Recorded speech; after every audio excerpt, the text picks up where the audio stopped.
Comment devenir patron à la place de votre patron.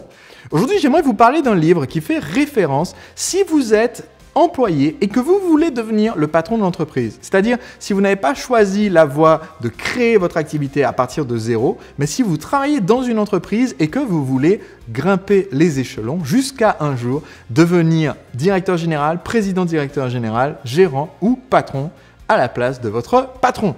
Ce livre de référence s'intitule « Les 75 lois de Fox » de Jeffrey Fox. C'est un livre très intéressant parce qu'effectivement, c'est un des très rares ouvrages qui parle de ce côté d'avancement professionnel et développement de carrière, sans langue de bois, sans le côté, si vous êtes sympa avec tout le monde, on finira bien par voir que vous êtes sympa et on vous aidera à grimper les échelons, sans le côté rêveur, donc de beaucoup d'autres livres sur le sujet. Et aussi en même temps, c'est intéressant parce que beaucoup de personnes qui me suivent sont dans cette voie entrepreneuriale. Ça explique pourquoi il y aura une série de vidéos qui s'intitule « Les lectures de l'entrepreneur libre ». Mais je sais qu'un certain nombre de personnes suivent mes vidéos et podcasts en étant employés, par exemple, dans un grand groupe, en étant chef de département, directeur de région, et vous voulez donc faire grandir votre carrière en utilisant des conseils qui fonctionnent très bien pour les entrepreneurs, pour les chefs d'entreprise, mais sans forcément avoir été le fondateur de ce groupe international ou multinational dans lequel vous travaillez. Eh bien, les 75 lois de Fox est un excellent livre dans ce domaine que j'ai même offert plusieurs fois à mes proches quand ils ou elles avaient leur premier emploi, parce qu'il explique justement comment est-ce qu'on fait en fait pour atteindre son ambition si on veut croître à l'intérieur d'une entreprise. Je ne vais pas vous lire les 75 lois, mais je vais en sélectionner 3 qui pour moi sont importantes et un peu contre-intuitives. Elles sont consécutives dans le livre, c'est les 27, 28 et 29. La loi numéro 27 est toute simple, elle dit « Ne faites pas l'autruche ». Parce qu'en fait, une des choses qui sont les plus désagréables pour quelqu'un qui serait votre supérieur hiérarchique ou votre employeur, c'est des personnes, des collaborateurs qui ne prennent pas leurs responsabilités. S'il y a une chose qui empêche d'avancer dans la vie, que ce soit votre vie personnelle ou votre vie professionnelle, c'est le fait de tenter de se dédouaner de ses responsabilités en pointant du doigt quelqu'un d'autre, ou encore le fait de se dire que si on ne regarde pas les problèmes, eh bien, ils vont peut-être disparaître d'eux-mêmes. Évidemment, vous le savez comme moi, c'est pas du tout une méthode de résolution des problèmes qui fonctionne. Et si vous avez regardé l'épisode précédent de ce podcast où j'ai parlé de la théorie des contraintes, eh bien, vous savez que pour qu'une entreprise se développe, ce qui nous fait avancer le plus, ce n'est pas d'augmenter notre potentiel. C'est en fait d'éliminer notre goulot d'étranglement.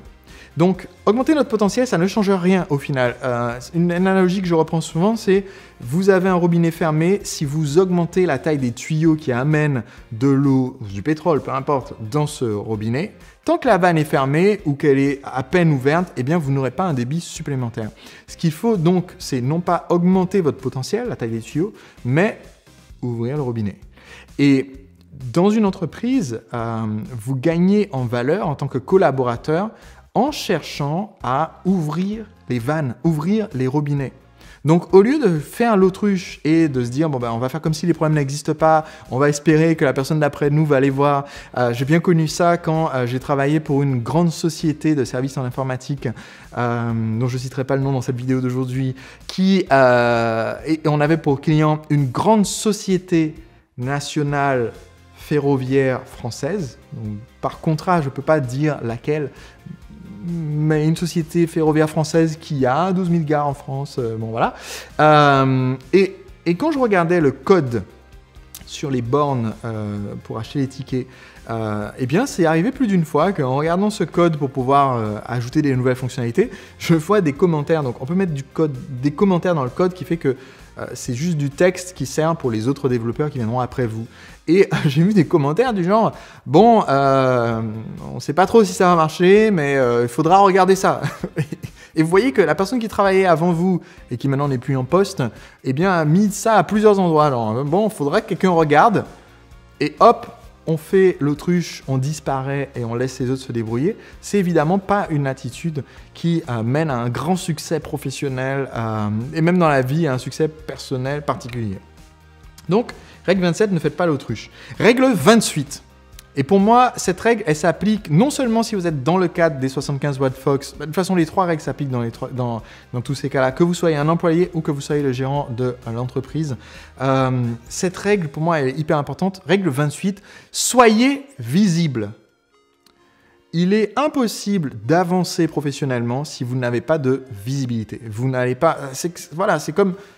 Vous êtes un artiste, vous n'avez pas à vendre de disques si personne ne sait que vous existez. Vous êtes entrepreneur, vous n'avez pas à vendre vos produits si les clients ne savent pas que l'entreprise existe. Vous êtes employé, vous n'allez jamais progresser si on ne voit pas que vous grandissez en expertise, que vous grandissez en valeur apportée à l'entreprise et que vous êtes là.